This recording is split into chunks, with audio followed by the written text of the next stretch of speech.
इस कार्यक्रम के पुण्यार्चक हैं बाल ब्रह्मचारी जयो दीदी, पूनम दीदी, श्री कुंथु सागर विद्या शोध संस्थान आलते, श्री क्षेत्र कुंथुगिरी तीर्थ हाथ कड़ंगले, जिला कोल्हापुर, महाराष्ट्र। भगवान वीरो मंगलम गौतमो गणी मंगलम कुंद कुंदाद्यो जैन धर्मोस्तु मंगलम सर्वमंगल मांगल्यम सर्वकल्याणकारकम प्रधानम सर्वधर्मानां जैनम जयतु शासनम। जय बोलो 1008 श्री चिंतामणि पार्श्वनाथ भगवान की जय। जय बोलो 1008 श्री महावीर भगवान की जय। परम गुरुदेव आचार्य श्री महावीर जी महाराज की जय। परम गुरुदेव आचार्य श्री विमल सागर जी महाराज की जय। परम गुरुदेव आचार्य श्री सन्मत सागर जी महाराज की जय। 3 कम 9 करोड़ मुनिराज की जय। अहिंसा परमो धर्म की जय। हाँ, देखिए, अभी वर्तमान में चारों तरफ देखा जाता है तो सभी लोग दुखी नजर आते हैं। कोई तन दुखी, कोई मन दुखी और कोई धन दुखी। संसार में सुखी कोई भी प्राणी नहीं है।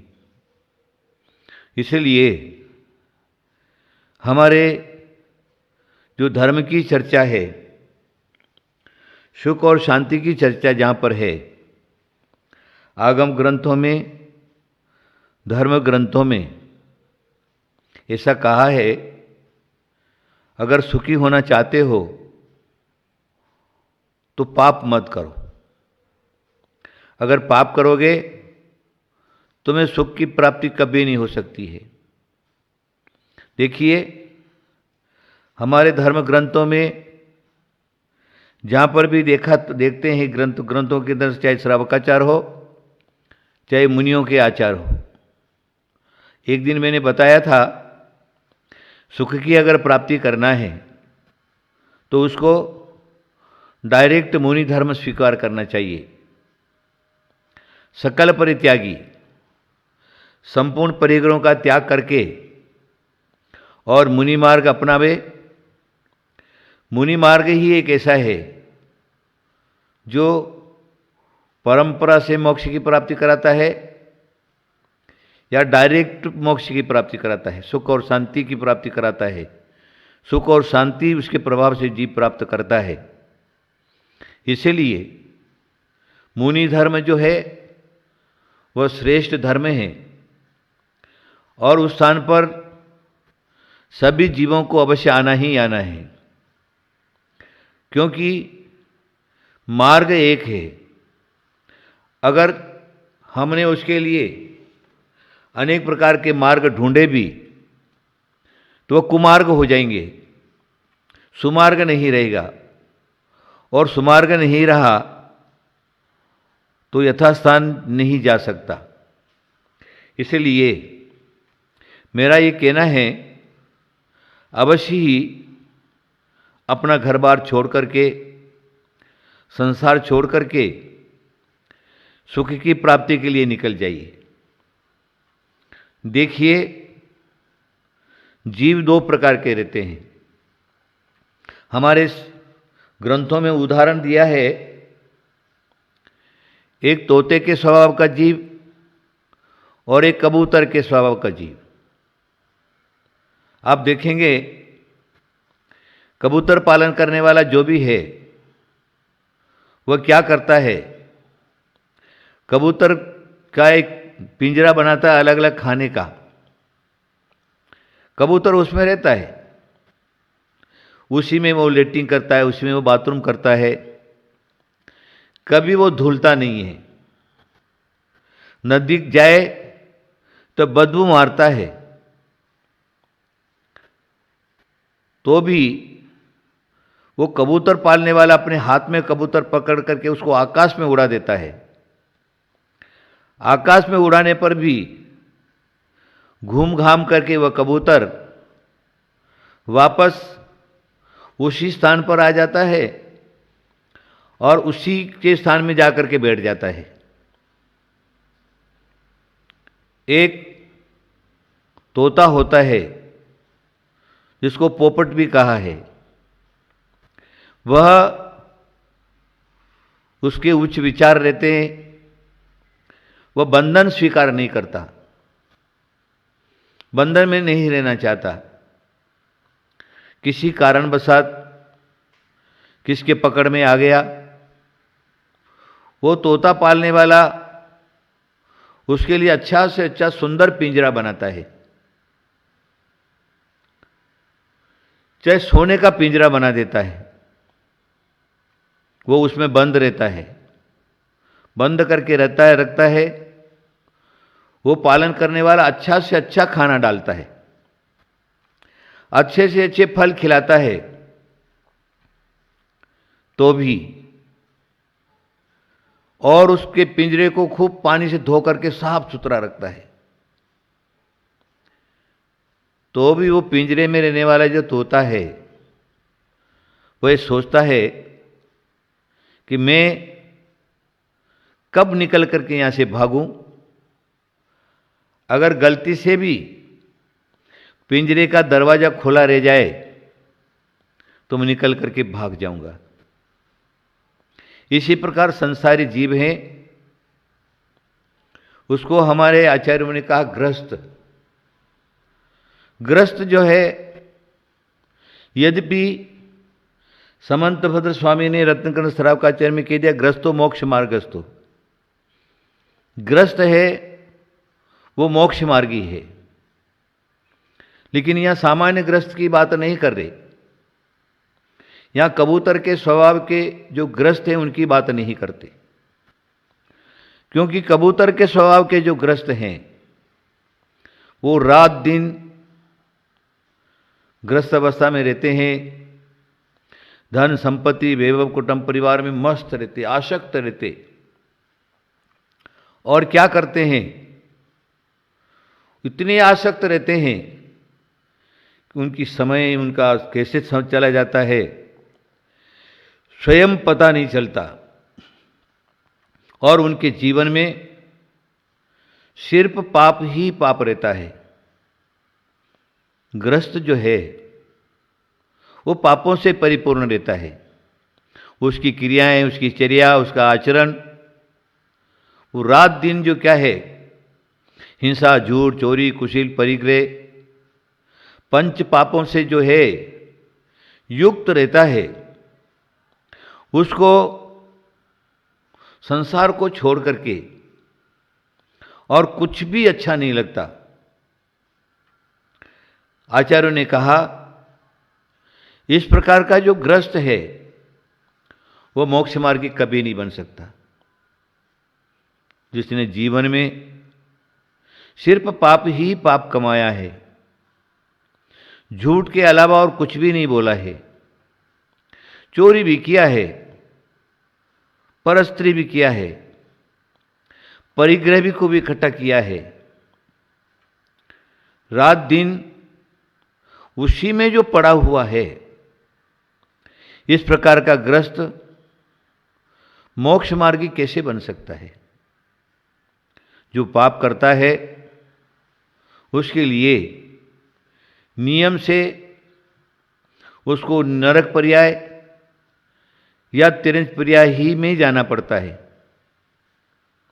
ऐसा कहा है जो ज़्यादा से ज़्यादा ग्रस्त धर्म का पालन करता है और पाप करता है वह जीव नरक में जाता है, नरक के अलावा उसको कोई स्थान नहीं है। जितना जितना पाप उसके सिर पर रहेगा, जितना जितना पाप अपने जीवन में कमाएगा, उतना ही उतना वह नीचे की तरफ चला जाएगा, नीचे की तरफ चला जाएगा। और यहाँ तक लिखा है कि जिसने चक्रवर्ती बनकर के पाप कमाया है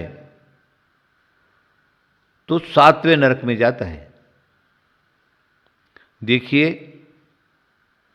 चक्रवर्ती जो है वो सामान्य धर्म करने से चक्रवर्ती नहीं बनता।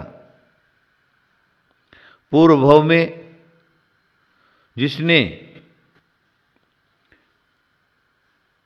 मुनिव्रत धारण किया है, घोर तपस्या किया है, और उसके बाद मुनिव्रत धारण करके घोर तपस्या करता है, संयम का पालन करता है, चारित्र का पालन करता है,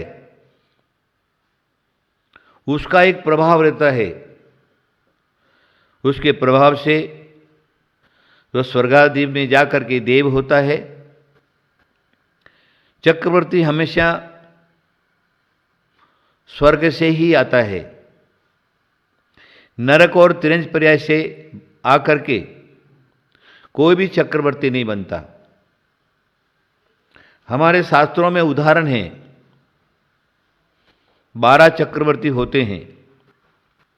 12 चक्रवर्तियों में 8 चक्रवर्ती मोक्ष जाते हैं, 2 चक्रवर्ती स्वर्ग में जाते हैं और 2 चक्रवर्ती नरक में जाते हैं। सोचिए आप, चक्रवर्ती बनकर के जिसने 6 खंड का आधिपत्य भोगा है, चक्रवर्ती का वैभव कोई सामान्य बात नहीं है। 6 खंड का अधिपति होता है, 32,000 मुकुटबुद्ध राजा उसके चरणों में पड़ते। उसके बाद 96,000 रानियां उसको रहती है। उसको खाने के लिए 360 रसोइया उसके लिए भोजन करते, भोजन बनाते, और 9 निधि और 14 रत्नों का मालिक रहता है। ये इतना सारा का सारा वैभव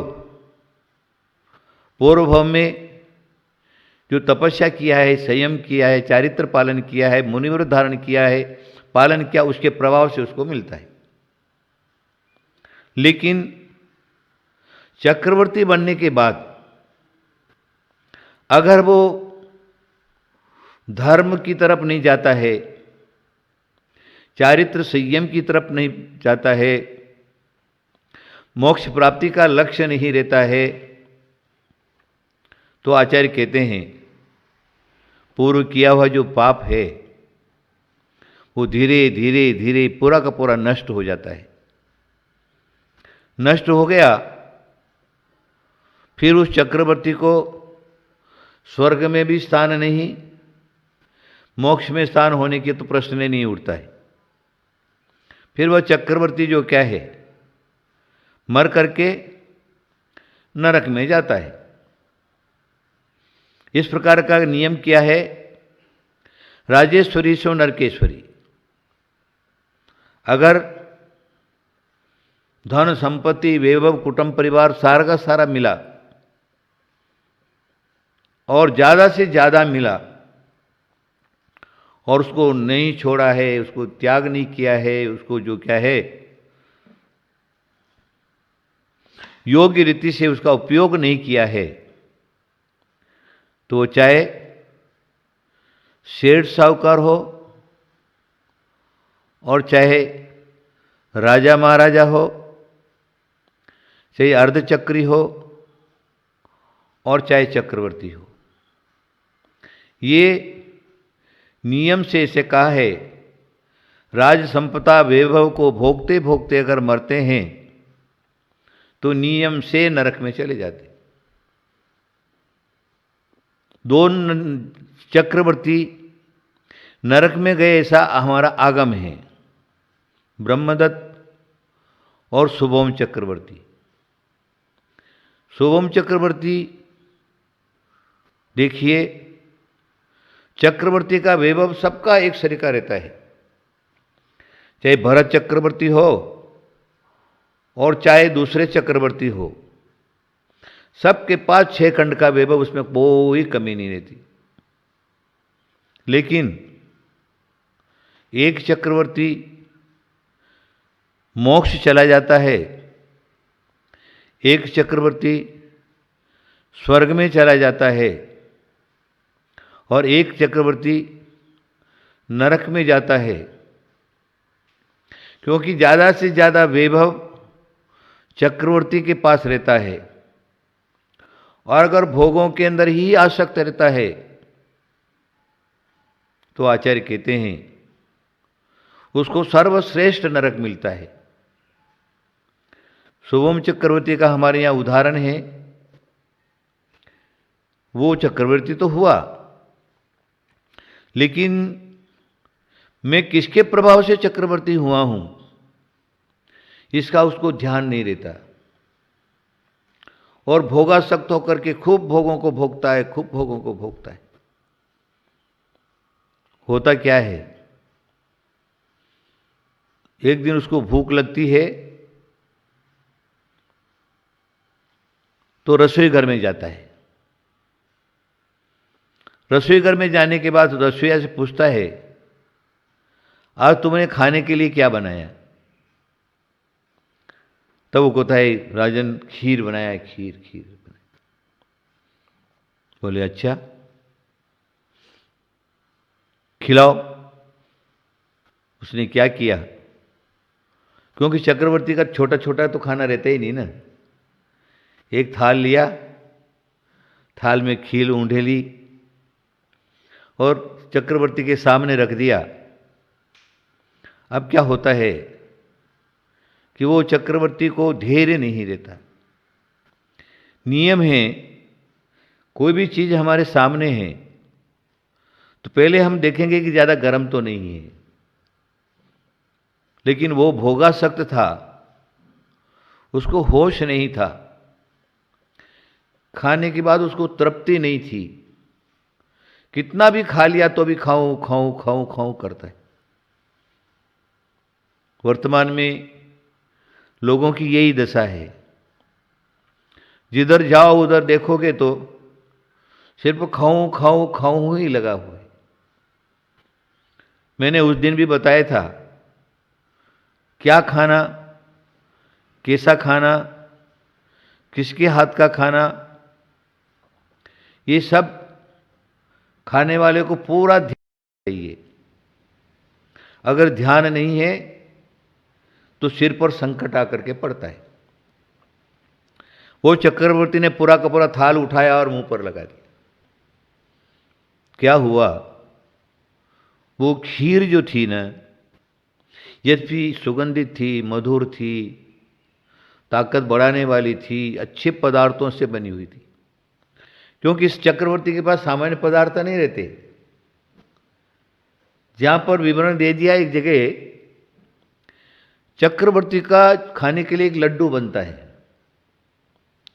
एक लड्डू पूरा का पूरा चक्रवर्ती खा लेता है, लेकिन वो लड्डू को फोड़ करके चूरा कर दिया। चक्रवर्ती का सेना 48 कोस के अंदर रहता है। 12 योजन के अंदर चक्रवर्ती की सेना रहती है। उनके सबके अंदर से एक एक सरसों के दाने के बराबर एक एक सैनिक को दे दिया तो या तो वमिट कर देगा या लेटिंग कर देगा।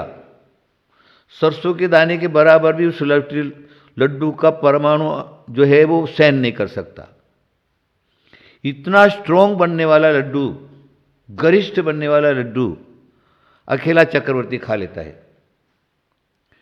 इस प्रकार का जो चक्रवर्ती है, इतने सारे भोगों पदार्थ मिलने के बाद भी उसको ये होश नहीं रहता कि मैं क्या कर रहा हूं। थाल लगाया मुंह पर, उबलती हुई खीर थी।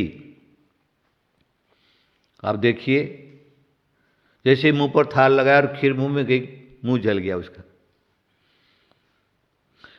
उसने थाल नीचे पटका, सोचा कि अरे ये रसोई ने मेरे को गरम गरम खीर क्यों परोसी। गुस्सा आया। वो जो खीर, गरम गरम खीर का जो हंडा था, वो पूरा का पूरा उस रसोई के ऊपर उंडेल दिया। अब आप ये सोचिए, दोष किसका, परोसने वाले का दोष कि खाने वाले का दोष? लेकिन जो अज्ञानी रहते हैं, मिथ्या दृष्टि रहते हैं, भोगी रहते हैं, उनको ये ध्यान नहीं रहता।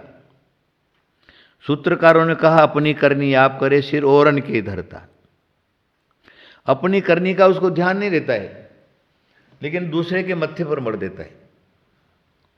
अंत तो गत्वा क्या हुआ, वो रसोईया मर गया। मर करके वो व्यंतर देव हो गया। व्यंतर देव होने के बाद उसने अवधि ज्ञान लगाया। ऐसा नियम है, भव प्रत्यो अवधि देवनार का नाम। भव प्रत्यय जो अवधि ज्ञान है और देव और नारकियों को होता है, उस पर्याय में पहुंचा तो उसको अवधि ज्ञान हो जाता है। अवधि ज्ञान देखा उसने, देखा अरे शुभोम चक्रवर्ती ने मेरे को गरम गरम खीर डाल करके मैं इसको जला दिया और मैं मर गया। बोले चक्रवर्ती, और उसको इतना अक्ल नहीं है? मैं तो रसोईया, गरीब आदमी, नौकरी करके धंधा पेट भरने वाला आदमी, और मेरे को इस दुर्दशा से उसने मारा है। लेकिन अब मैं क्या करता हूं? अवश्य लूंगा, बदला लूंगा, छोड़ूंगा नहीं, चक्रवर्ती को छोड़ूंगा नहीं। सोच लिया। लेकिन तकलीफ क्या है, चक्रवर्ती के पास 9 निधियां और 14 रत्न रहते हैं। एक एक रत्न का 1,000 देव सेवा करते, व्यंतर देव। वो सोचा कि इतना वैभवशाली, इतना शक्तिशाली और इतना देव जिसकी सेवा कर रहे, वो चक्रवर्ती मेरे हाथ में कैसे आएगा मारने के लिए? बहुत सोचा उसने। सोचने के बाद उसके दिमाग में आया, अरे बोले चक्रवर्ती जो क्या है, भोगी है, भोगासक्त है, इसकी आसक्ति नहीं छूटी है। इसलिए क्यों नहीं कोई एक ऐसा प्रयत्न खड़ा किया जाए जैसे चक्रवर्ती मेरे हाथ में आ जाए। क्या किया?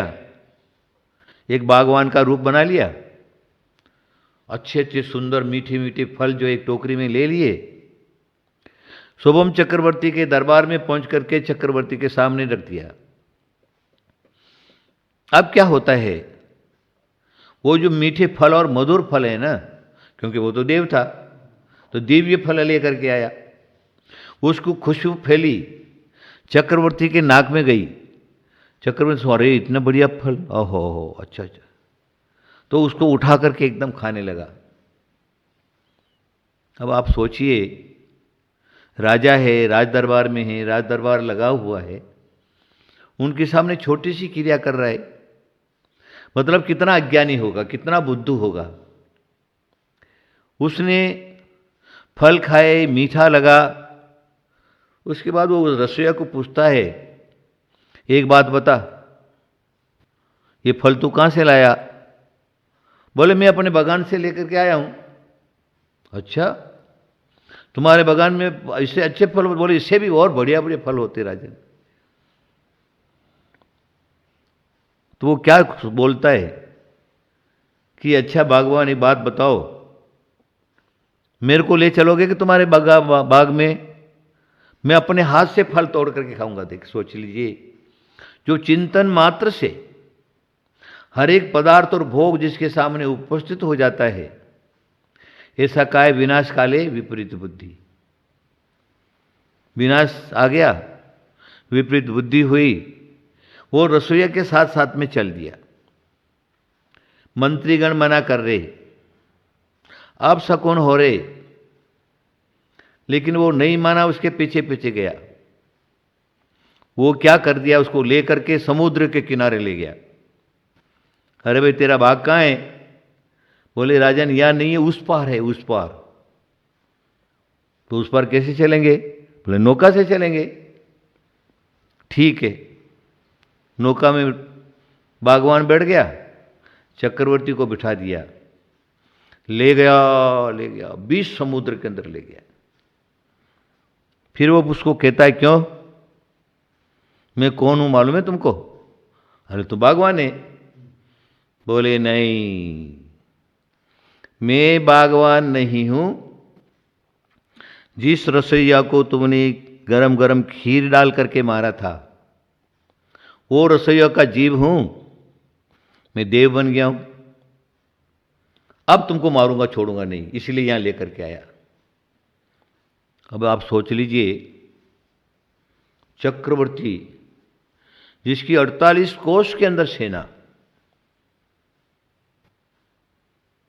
मौत से तो सब कोई डरता है ना।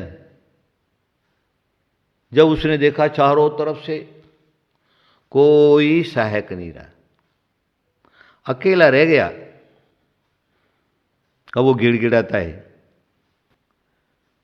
वो कहता है नहीं, उस दिन तुम उस टाइम पर तुमने मेरे पर दया क्यों नहीं की? तुमको इतना ज्ञान नहीं था क्या? तुमने जिस प्रकार मारा है उस प्रकार मैं भी तुमको मारे बिना छोड़ूंगा नहीं।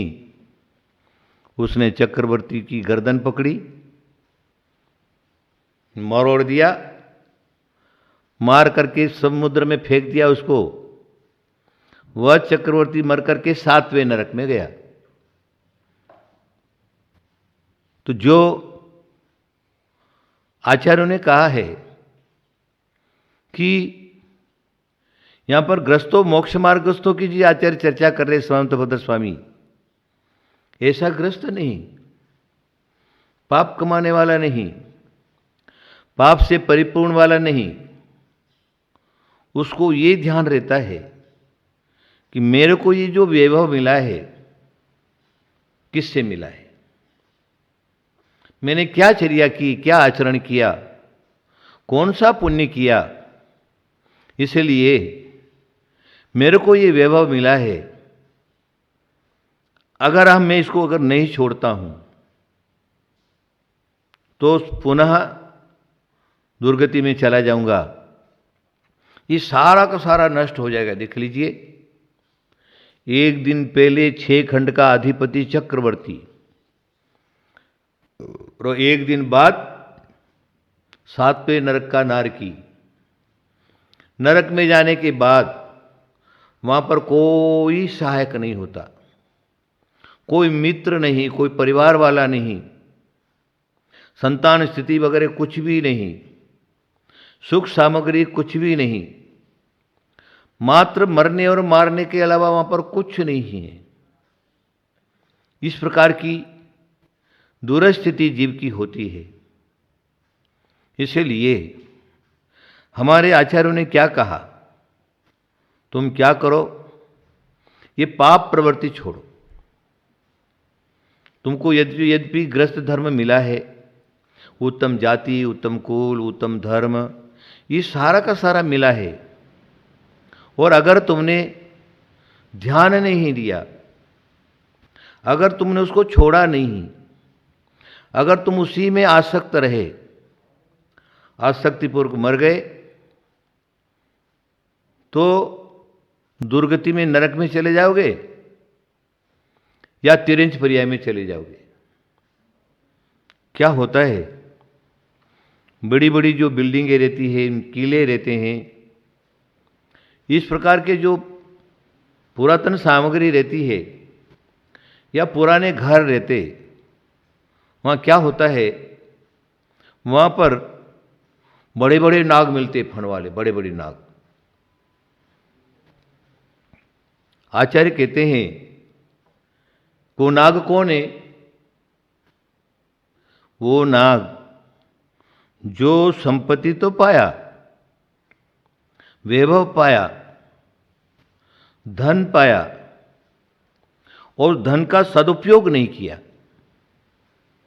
और अब क्या हुआ, वो मर गया।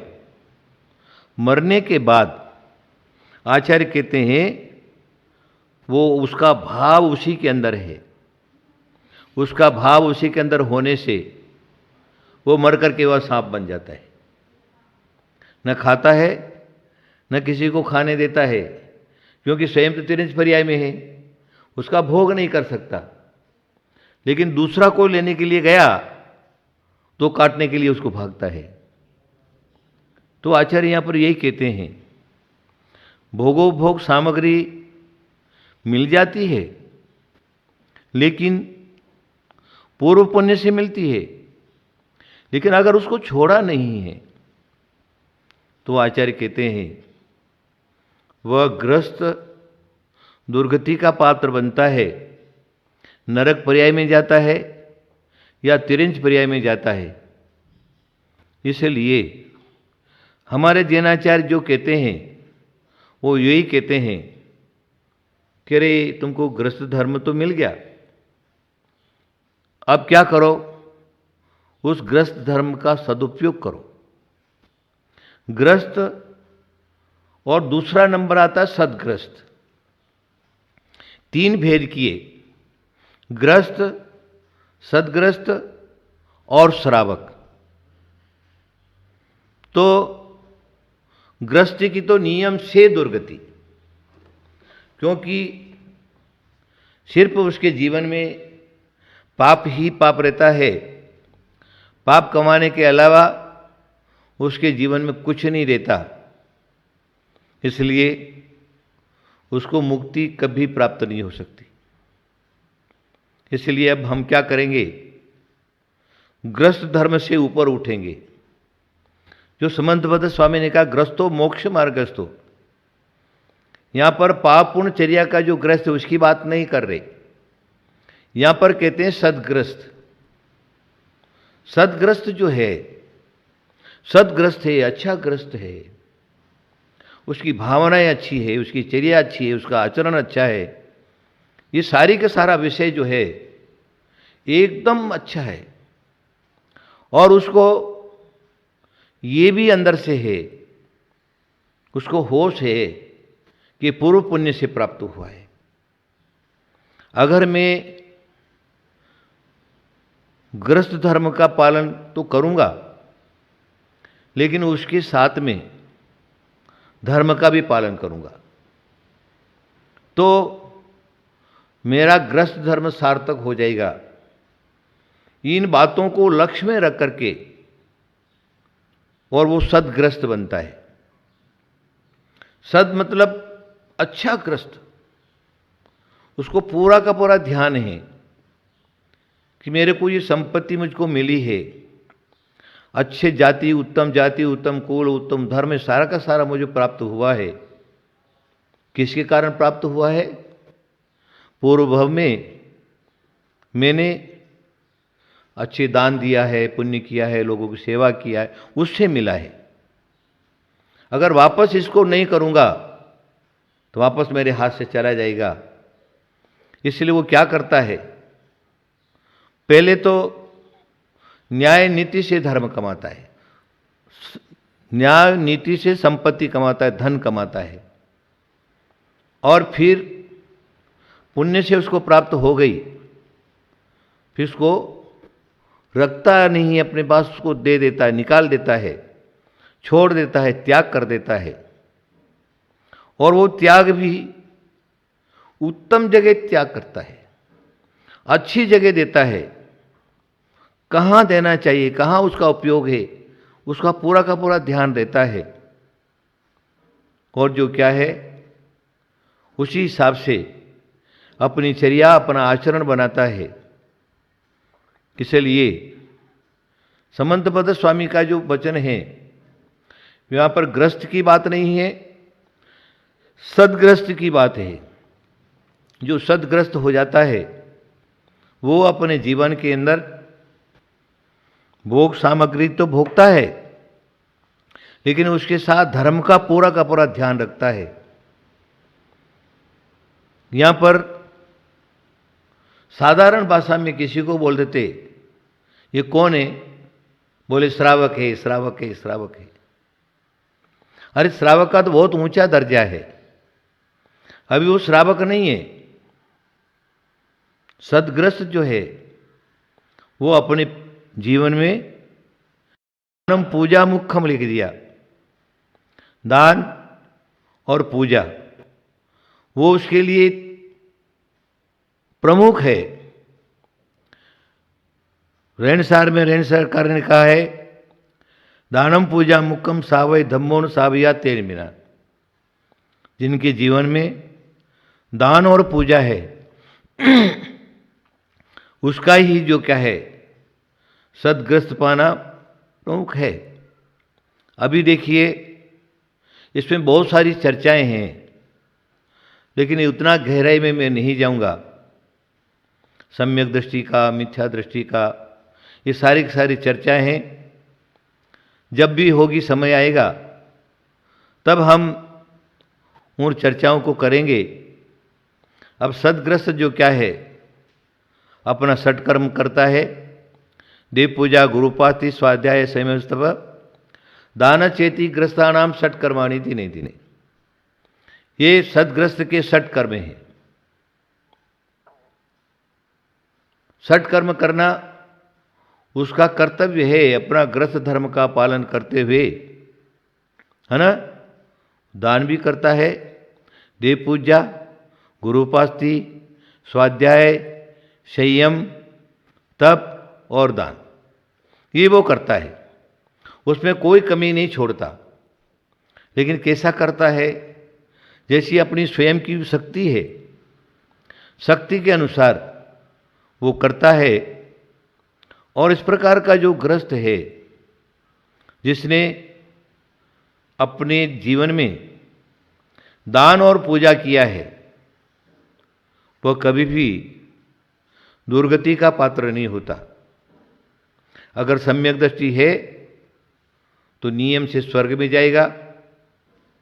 सम्यक दृष्टि नहीं है और सम्यक दर्शन के सन्मुख है, वर्तमान भव में या आगे के कुछ ही भवों में इसको सम्यक दर्शन प्राप्त होने वाला है। इस प्रकार का जो जीव है, अगर वो दान आदि करता है, उत्तम मध्यम जगन पात्र में दान देता है, तो नियम से उत्तम भोग भूमि, मध्यम भोग भूमि और जगन भोग भूमि प्राप्त होती है। यहाँ पर भोग भूमि की जो चर्चाएं हैं, जब हम तिलोपनति आदि वगैरह देखते हैं, ग्रंथ देखते हैं, तो भोग भूमियों में 10 प्रकार के कल्प वृक्ष हैं। वहाँ का नियम है युगलिया पैदा होते और युगली ही मर जाते। एक को जंबई आती है, एक को छींक आती है और मरण हो जाता है। वो अपनी संतान का मुंह कभी नहीं देखते। और उन 50 दिनों में उत्तम भोग भूमि का जहाँ पर चर्चा है, उन 50 दिनों में महिला और पुरुष 16 वर्षीय युवा हो जाते। भोग भूमि नाम है, इसलिए भोगों को भोगते। होता क्या है? कल्प वृक्ष हैं 10 प्रकार के, वहां पर विशेष परिवार वगैरह कुछ नहीं रहता। भूख लगी, भोजनांग जाति के कल्प वृक्ष के नीचे जाके खड़े हो गए, बोले हमको अमुक अमुक प्रकार का भोजन चाहिए, तो थाली भर करके उनके सामने भोजन आ जाता है। खाए, बचा वहीं छोड़ देते, विलीन हो जाता है। उसके बाद ग्रहाणंग जाति के जो कल्प वृक्ष हैं, उनके नीचे गए, हमको इस प्रकार का घर चाहिए, बिल्डिंग चाहिए, महल चाहिए, वैसा उनको मिल जाता है। वस्त्रांग जाति के जो कल्प वृक्ष हैं, उनके नीचे गए, पहनने के लिए इस प्रकार के कपड़े चाहिए, कपड़े मिल जाते। भूषणांग जाति के जो देव हैं, कल्प वृक्ष हैं, उनके नीचे गए, इस प्रकार के हमें हार, मुकुट, कुंडल, केयूर आदि हमको चाहिए, मुकुट चाहिए, उनको उस प्रकार का प्राप्त हो जाता है। इस प्रकार 10 प्रकार के कल्प वृक्ष हैं और 10 प्रकार के कल्प वृक्षों से सब कुछ प्राप्त कर लेते। और 3 पल्ली की आयु, 2 पल्ली की आयु और 1 पल्ली की आयु, ये पल्लियों का प्रमाण भी बहुत सारा लंबा चौड़ा है, यहां समझाने की मैं कोशिश नहीं करूंगा।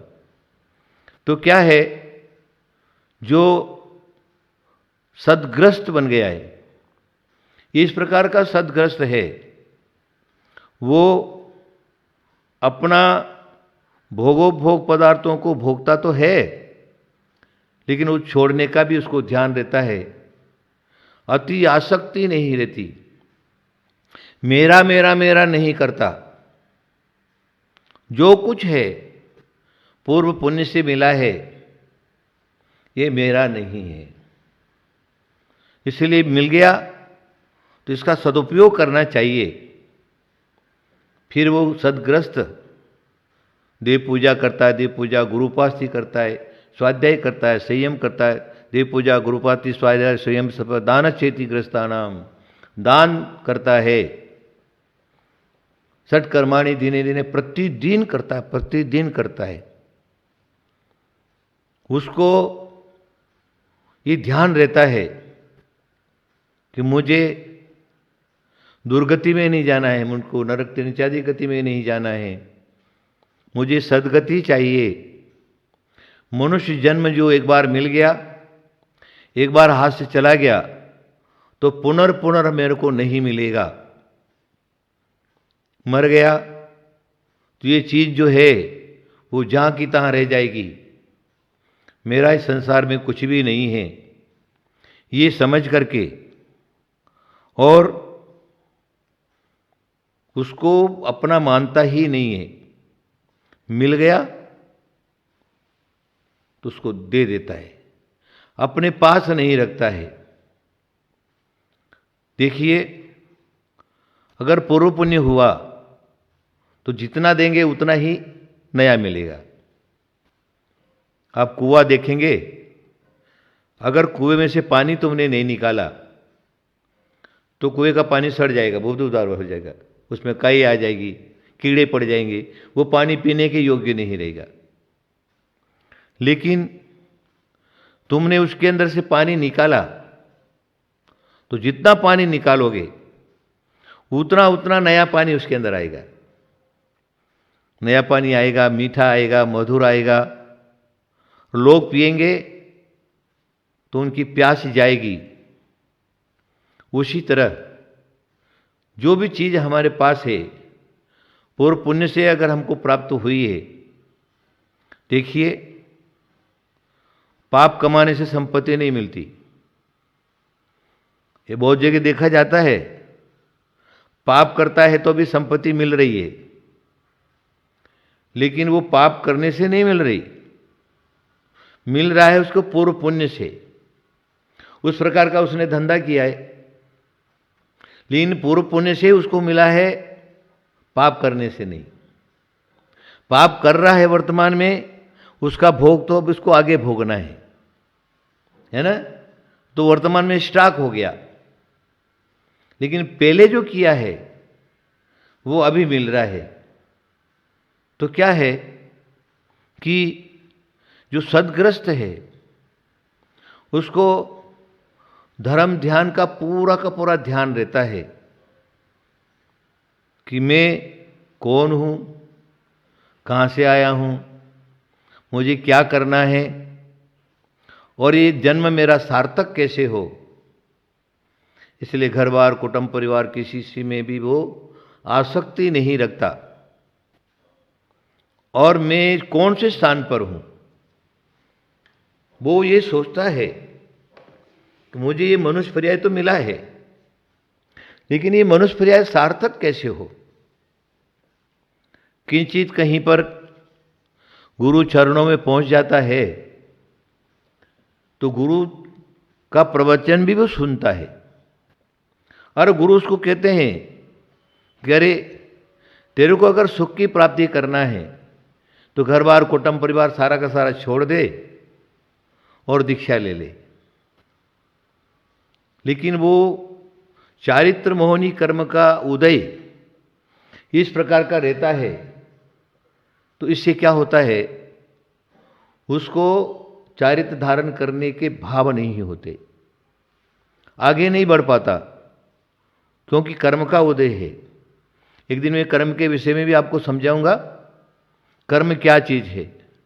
तो चारित्र मोहनी कर्म का जब उदय है, चारित्र मोहनी कर्म का बंद कब होता है, किसी भव में या वर्तमान में कोई चारित्रधारी है या कोई दीक्षा वगैरह लेना चाहता है, संयम लेना चाहता है, उसमें हम अगर हम बाधक बनते हैं उसको नहीं होने देते। इस प्रकार का हम जो है ना उसके विषय में कुविचार करते, निंदा ग्रह करते, या चारित्रधारी है तो उसको चारित्र से च्युत कर देते। इस प्रकार की परिस्थिति अगर होती है तो आचार्य कहते हैं उसको चारित्र मोहिनी कर्म का बंद हो जाता है। बंद पड़ गया तो आगे जाकर के वो वापस उदय में आता है। तो ऐसा जीव कोई जो है जिसको चारित्र मोहिनी का बंद पड़ा हुआ उदय में आया हुआ है, तो मुनि महाराज का उपदेश सुनने पर भी वो दिमाग में नहीं लेता, धारण नहीं कर पाता। तो इस प्रकार का जो जीव है उसको ये समझ है कि मैं मुनि नहीं बन सकता, तो कम से कम श्रावक तो बन जाऊं। श्रावक नहीं बन सकता तो कम से कम सदग्रस्त तो बन जाऊं। सदग्रस्तता से भी परंपरा से मेरी मुक्ति होगी, दुर्गति नहीं होगी, नरक में नहीं जाऊंगा, तिरिंज पर्याय में नहीं जाऊंगा। और मनुष्य पर्याय में आने के बाद भी इस प्रकार की मनुष्य पर्याय मुझे प्राप्त होगी जो ब्राह्मण, क्षत्रिय, वैश्य, ये उत्तम जातियां हैं, ये उत्तम जातियों में मेरा जन्म हो और वहाँ पर भी मेरा जन्म हो तो जैन धर्म प्राप्त हो, गुरु की शरण प्राप्त हो, गुरु का प्रवचन उपदेश मुझको प्राप्त हो, इस प्रकार की उसकी भावना रहती है। तो फिर वो क्या करता है? दान करता है, अपने पास रखता नहीं। जो दान और पूजा करने वाला व्यक्ति है, षट कर्म जो पालन करता है, उसको हमारे जैनाचार्यों ने सदग्रस्त नाम दिया है। हमारा सिर्फ सबको क्या कहना है कि संसार में तो आप है ही, संसार के पदार्थ आपको पूर्व पुण्य से प्राप्त भी हुआ है। अगर तुम उसका सदुपयोग नहीं करोगे तो तुम्हारी दुर्गति कोई नहीं बचा सकता। तुम्हारे माथे पर आया हुआ जो पाप है उससे कोई नहीं बचा सकता। वर्तमान की स्थिति इसी प्रकार की है। मैं अपने प्रत्येक प्रवचन में ये बात कहते ही कहता हूं। अभी 1.5 साल 2 साल से लोगों के पर एक आपत्ति आई हुई है। मारी रोग, कोरोना वायरस रोग हावी हो रहा है, 2 लहर निकल गई है, तीसरी आने का धोखा है और चारों तरफ से हाहाकार मचा हुआ है, मर गए, बचाओ।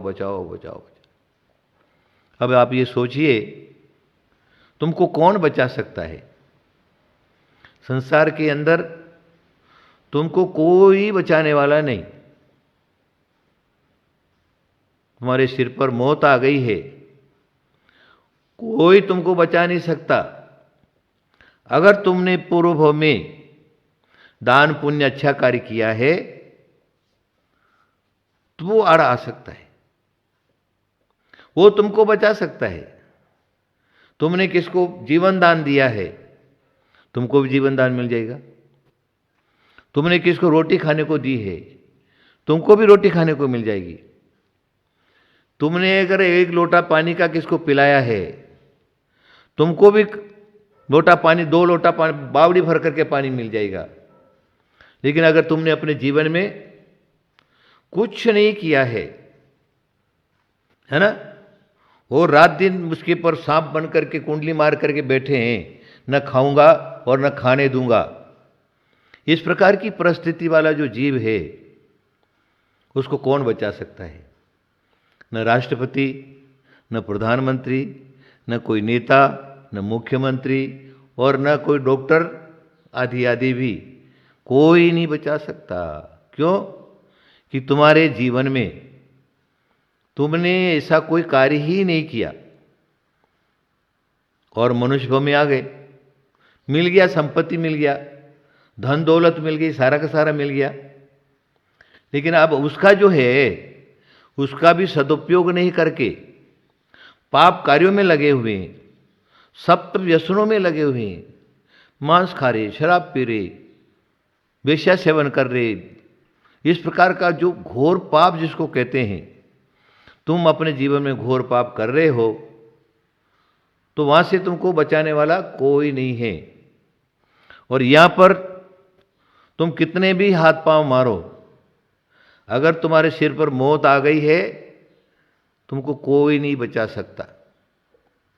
अगर वर्तमान में तुम बचना चाहते हो तो मेरा सिर्फ इतना ही कहना है कि तुम क्या करो, अपने जीवन में खूब दान करो, खूब दान करो। अरे भगवान हमारे पास है, भगवान की मूर्तियां हैं, बड़े बड़े मंदिर हैं, और हमारे पाप कर्म के उदय से इस रोग ने हमको घर में बिठा दिया। आज सबसे पहले भगवान के द्वार बंद हो गए। पहले भगवान के पास जाकर के कम से कम दर्शन तो करते, भगवान का रूप सौंदर्य तो देखते, चरणों में पढ़ते, गिड़गिड़ाते, स्तोत्र पढ़ते, स्तुति पढ़ते, पूजा करते, भक्ति करते। ये पहले द्वार तुम्हारे लिए खुला था। लेकिन अभी जो है तुम्हारी स्थिति इतनी गंभीर हो गई, ये रोग ने तुमको ऐसा पकड़ा है, देश को ऐसा पकड़ा है, देशवासियों को ऐसा पकड़ा है कि सबसे पहले मंदिर के द्वार बंद हो गए। मंदिर नहीं जा सकते। अरे भाई क्यों नहीं जा सकते? अरे वहां पर ज्यादा से ज्यादा लोग इकट्ठे होंगे, और ज्यादा लोग इकट्ठे हुए तो संपर्क रोग जो है बढ़ेगा और लोग रोगी बढ़ जाएगा, इसलिए मंदिर के द्वार बंद। तभी बताओ भगवान हमारे पर नाराज है या खुश है ना? भगवान ने तो तुमको देखे तुम्हारी शक्ल नहीं देखना चाहते हैं। अरे ऐसे पापियों को मंदिर में आने से हमारा मंदिर अपवित्र हो जाएगा, इसलिए द्वार बंद करो, ऐसे लोग नहीं आ सकते। इसलिए द्वार ही भगवान ने बंद करवा दिए। अब इतना सारा तुम देख रहे हो, सामने सामने देख रहे हो, और तो भी अगर तुम जो क्या है ये पाप करना नहीं छोड़ोगे, सदग्रस्त का तुम पालन नहीं करोगे। अरे ये हमारे हाथ दोनों हैं, ये दोनों हाथ जो क्या है धर्म कमाने के लिए है, पाप कमाने के लिए नहीं। देखिए हमारे शास्त्रों में एक वर्तमान योग के ग्रंथों में एक उदाहरण आता है। एक व्यक्ति मर गया, लोगों ने ले जाकर उसको शमशान भूमि में ऐसे पटक दिया, उसके मुर्दे को जलाने वाला भी कोई नहीं, पटक दिया। तो वहां पर क्या होता है, एक शियाल जो है ना भूखी थी तो उसको खाने को आती है। तो वहां पर हमारे शरीर का एक साधु बैठा हुआ था, तो बोले अरे अरे अरे क्या करती है? अरे महाराज जोर से भूख लगी है, भूख मिटाऊंगा। बोले इस मुर्दा को खाऊंगा। अरे बोले ये मुर्दा बहुत पापी है, बहुत पापी जीव है, इसने जीवन में जो क्या है धर्म नाम की कोई चीज ही नहीं कमाई है, इसलिए इसका शरीर खाने के लायक नहीं है, उसको छू मत। अरे बोले महाराज भूख तो जोर से लगी। बोले अच्छा कुछ मत करो, एक काम करो, थोड़ा सा सिर का हिस्सा खाने दो, सिर का हिस्सा।